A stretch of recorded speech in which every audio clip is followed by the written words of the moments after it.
नमस्कार बहनों एवं भाइयों। आज मैं मणिपुर में जो निरंतर अघटनीय घट रहा है, संदेश खाली पश्चिम बंगाल में जो अघटनीय घटा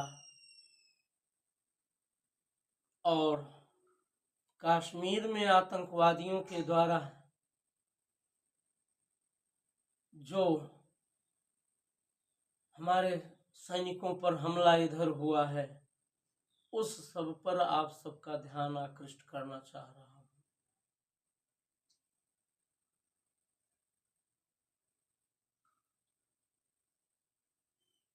मैं प्रथमतः इस देश की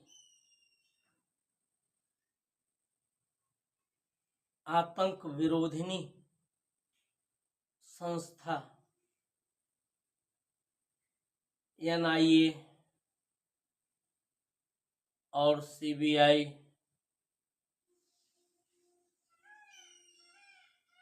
और ED इन सब की प्रशंसा करना चाहूँगा। इसी के साथ मैं इस देश की गुप्तचर तंत्र की भी प्रशंसा करना चाहूँगा।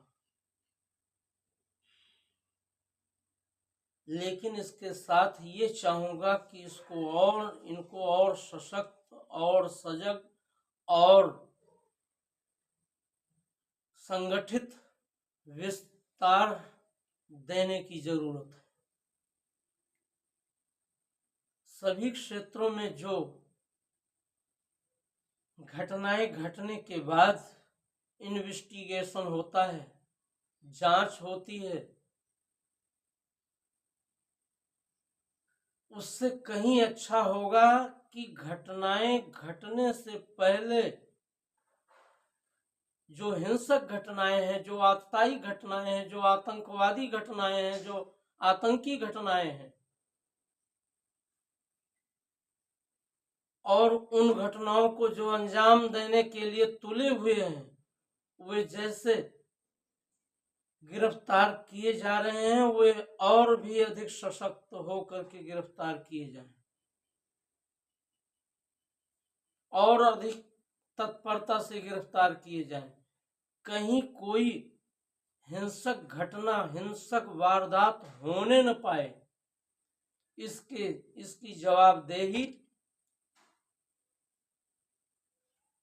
भारत सरकार और प्रादेशिक सरकार दोनों को सम्मिलित रूप में लेना होगा।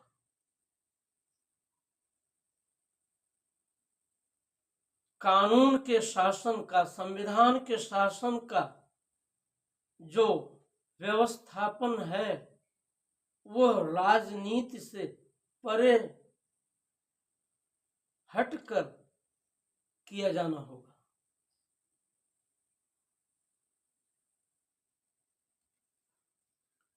अन्यथा जैसे आज धीरे धीरे जनता में न्यायपालिका पर अविश्वास घर करता जा रहा है, वैसे शासन प्रशासन पर भी अविश्वास घर करता चला जाएगा। राजनीतिक दलों पर तो अविश्वास जनता में पहले से ही विकसित हो चुका है। इसका सिर्फ कारण यह है कि जिस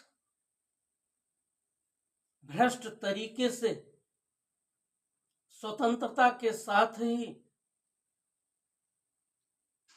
नौकरशाही का विकास हुआ, उसका तंत्र निर्धारित किया गया, और जो राज सत्ता में राजनीतिक दल रहा, उस तंत्र ने उसी के अनुकूल, उन्हीं के हित के लिए, उन्हीं के भ्रष्ट तरीकों, उन्हीं के अनुचित लाभों को देने और खुद लाभान्वित होने के लिए कृत्य किया।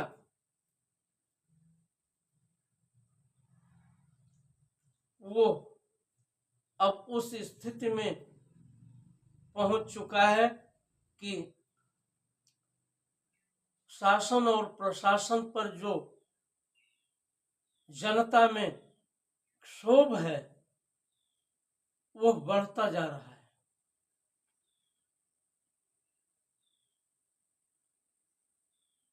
संदेश खाली में, पश्चिम बंगाल के संदेश खाली में जो वहां की बहु बेटियों का, महिलाओं का यौन शोषण और उनकी संपत्तियों का अपहरण करने का कार्य ममता बनर्जी की तृणमूल कांग्रेस के ही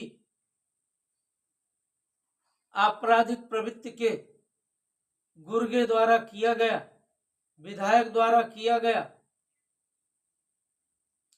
उसने जनता में अविश्वास को और विस्तार देने का कार्य किया है। ये राजनीतिक दल अपने को क्या समझ बैठे हैं? संविधान की आड़ में जो चाहेंगे सो करेंगे।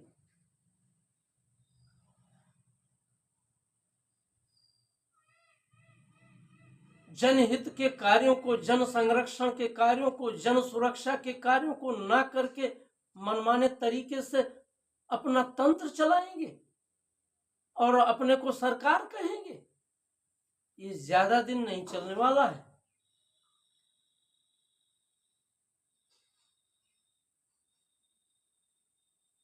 ये खोजा जाना चाहिए कि मणिपुर में अवैध हथियार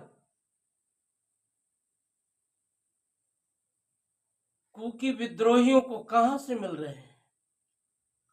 मतेई समुदाय के लोगों पर हिंसाचार किनके द्वारा कराया जा रहा है? कुकी क्यों इतने उग्र हुए हैं? किनके कारण से हुए हैं? कौन उनको साथ देने का कार्य कर रहा है? समय समय पर कभी टीम बनाकर राहुल गांधी क्या उद्देश्य सिद्ध करने के लिए वहां जाते हैं? इस सब से संबंधित सच अनावृत होना चाहिए और वहां की जनता में जो हथियार अवैध और वैध रूप से विद्यमान है उसको शून्य किया जाना चाहिए। उनको जाकर के समझाने का कार्य न करके उनको भड़काने का कार्य जो किया जाने लगा है और पहले से उनको तैयार किया गया है और बीच बीच में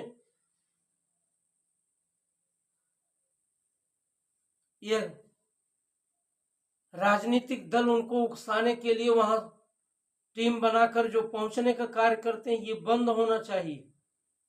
वहां शांति स्थापित होने का उपक्रम किया जाना चाहिए, उपक्रम होना चाहिए। बताइए,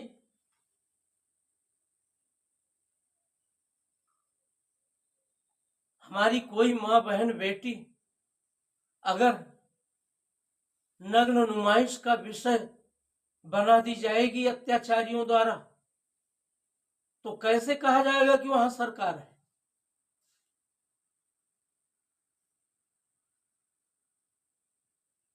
इसी तरह से पश्चिम बंगाल के संदेश खाली में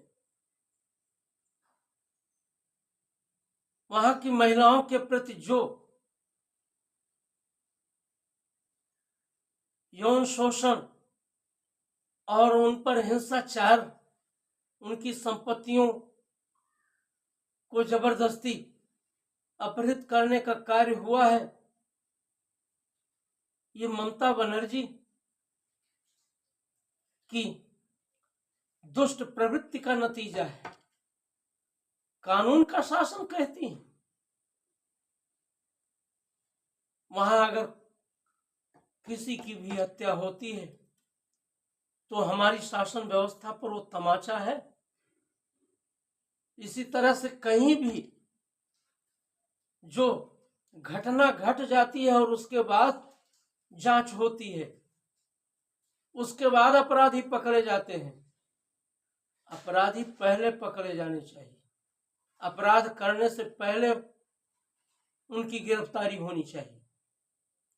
मैं सभी प्रदेशों के लिए ये बात कह रहा हूं कश्मीर में जो घट रहा है, इधर आतंकवादी गतिविधियों में जो वृद्धि हुई है, उसमें हमारा तंत्र कमजोर नहीं है। असली वजह है वहां जो लोकतंत्र स्थापित होने की ओर कदम बढ़ा है सम्यक रूप से,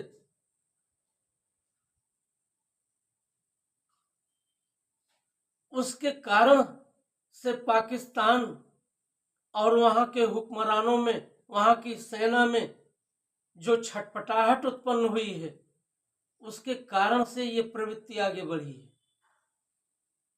असली आतंकवादी तो पाकिस्तान में पाकिस्तान की सेना है, वो अपने देश की जनता पर भी अत्याचार ढाती है और उसके साथ साथ जो है हमारे देश में आतंकवादियों को भेजने का भी कार्य और उनको प्रशिक्षित करने का कार्य भी पाकिस्तान की सेना द्वारा किया जाता है।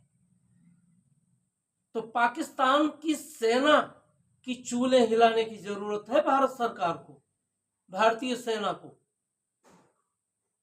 तभी जाकर के यह सब बंद होगा। केवल जंगलों में आतंकवादियों को खोजने भर से काम नहीं चलेगा।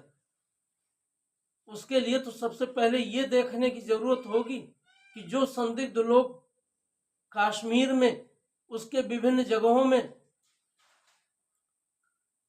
पनाह पा गए हैं और वहां रह करके आतंकवादियों का सहयोग करने का कार्य करते हैं, पहले उनका ऑपरेशन होना चाहिए और दूसरा ऑपरेशन पाकिस्तानी सेना का किया जाना चाहिए। असली आतंकवादी पाकिस्तान की सेना है जो केवल हथियार की भाषा ही समझती है। 1971 में पराजित होने के उपरांत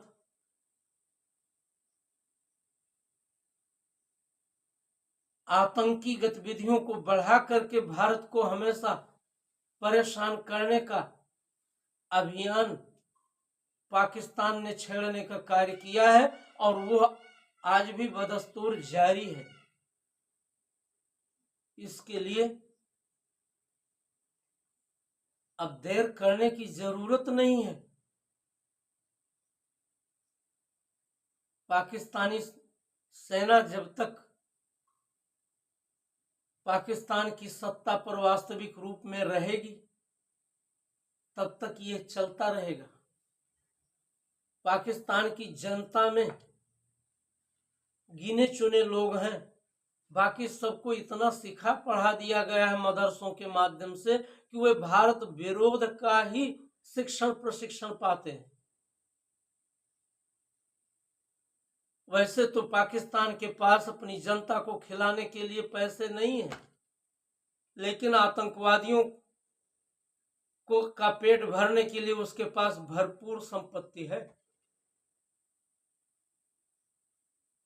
उसके लिए उसके पास धन खूब मौजूद है, क्योंकि पाकिस्तान की सेना वो धन मुहैया कराती है। आतंकवादियों को प्रशिक्षण देने से लेकर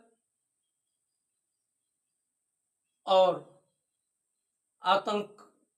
आतंकवादियों को आतंकवाद के लिए भर्ती करके ट्रेनिंग देने का कार्य पाकिस्तानी सेना करती है और उसी के संरक्षण में आतंकवादी भारत की सीमा में दाखिल कराए जाते हैं।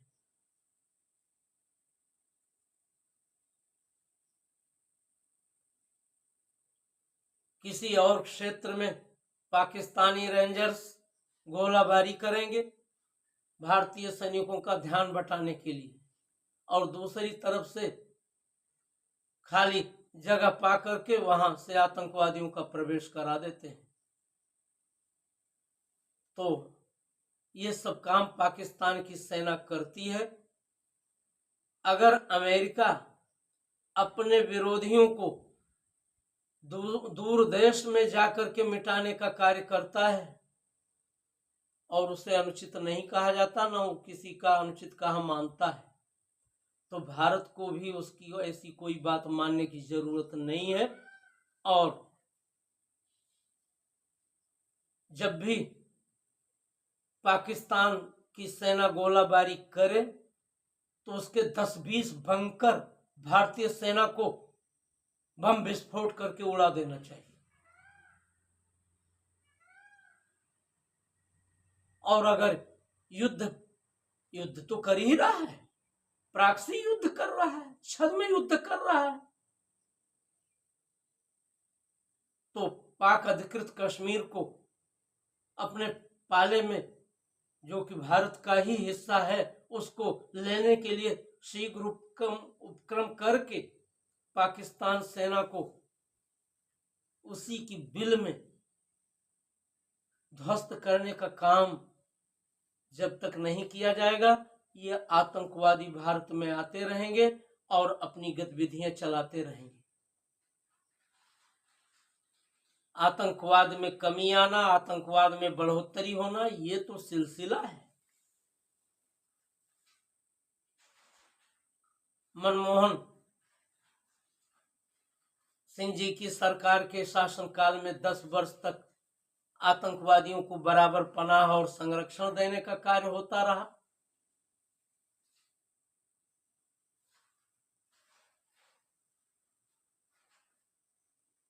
उन्हें डर था कि कहीं हम कार्रवाई कर देंगे तो इस देश के मुसलमान नाराज न हो जाए।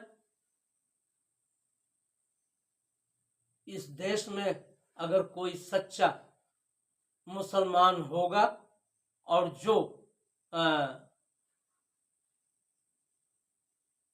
अपने देश से प्यार करता होगा, वो कभी भी नाराज नहीं होगा, क्योंकि इस देश में सभी को फूलने फलने का समान अवसर प्राप्त है। किसी के साथ कोई भेदभाव नहीं किया जाता है। ये भेदभाव केवल राहुल गांधी को दिखाई देता है, सोनिया गांधी को, खड़गे को दिखाई देता है और उनके चट्टे बट्टों को दिखाई देता है। जो चीनी पैसा पाकर के प्रवीर पुरकायस्थ जैसे न्यूज क्लिक चलाने वाले झूठे पत्रकार हैं, उनको दिखाई देता है। अमेरिका में बैठे हुए नोबल राय सिंघम को दिखाई देता है, खान मार्केट गैंग को दिखाई देता है, दूसरे टूल किट्स को दिखाई देता है, वाम मोर्चा के राजनीतिक दलों को दिखाई देता है। बाकी इस देश में कोई भेदभाव नहीं है और न किया जाता है। यहाँ सब सामंजस्य पूर्वक यदि रहें तो कोई प्रश्न उत्पन्न ही नहीं होगा। तो जरूरत है कि पश्चिम बंगाल में और मणिपुर में राष्ट्रपति शासन लगाकर और वहां हथियार मुक्त और गिरोह मुक्त समाज बनाने का काम करने की जरूरत इस देश को है। जब झूठे दिखावे करके धारा 356 का इस्तेमाल श्रीमती इंदिरा गांधी और नेहरू और दूसरे कांग्रेस के प्रधानमंत्री करते रहे हैं,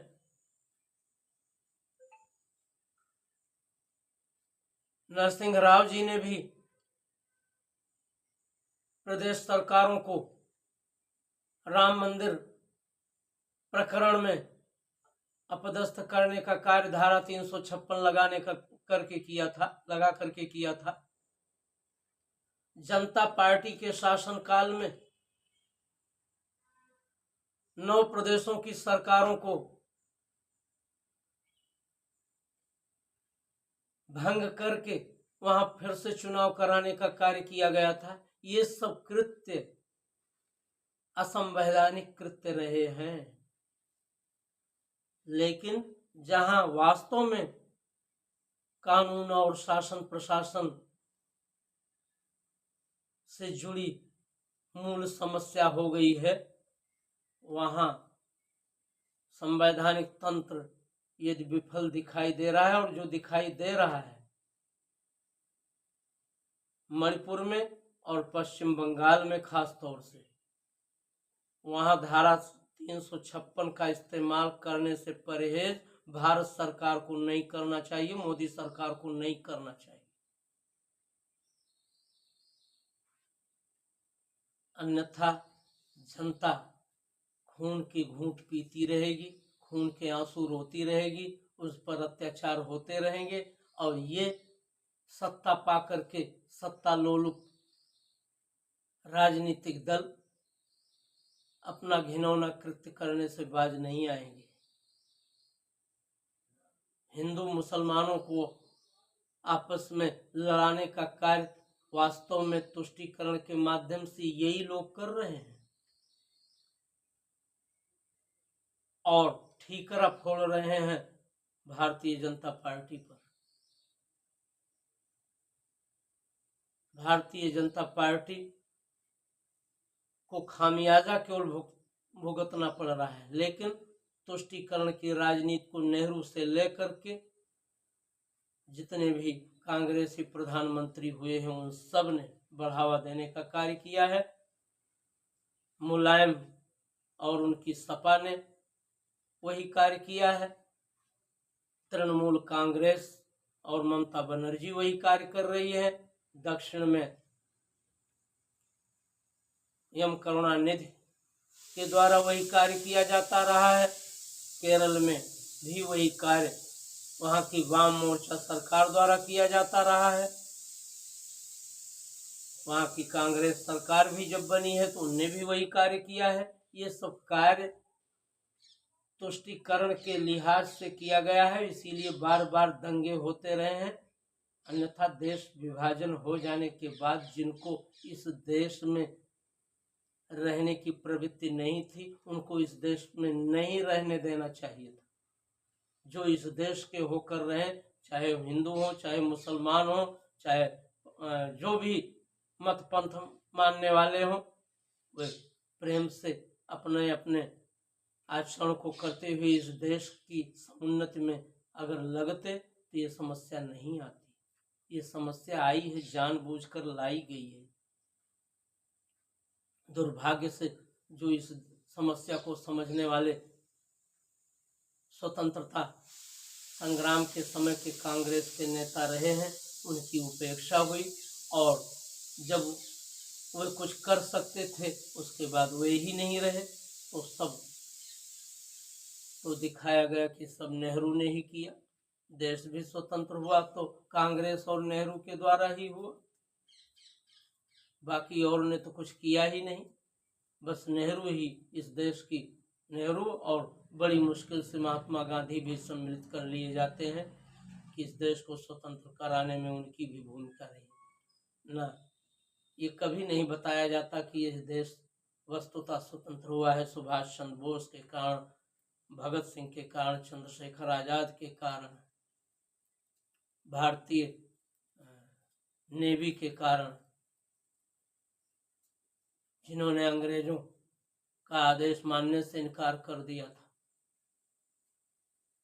कांग्रेस ने तो केवल सत्ता की मलाई खाई है और धन उगाही करके विदेशों और अपने निजी कोषों को भरने का मात्र कार्य किया है। तो खास तौर से मैं निवेदन कर रहा हूं प्रदेश सरकारों से और देश की सरकारों से, देश की सरकार से, कि भारत के खुफिया तंत्र को, पुलिस तंत्र को इतना व्यवस्थित और जनोन्मुखी करते हुए जो इस देश के दुश्मन हैं, जो इस देश में आतताई आचरण करने वाले हैं, उनको घटना करने से पहले गिरफ्तार करके बंदी बना करके और उनको दंडित करने का कार्य, उनको मृत्यु दंड देने का कार्य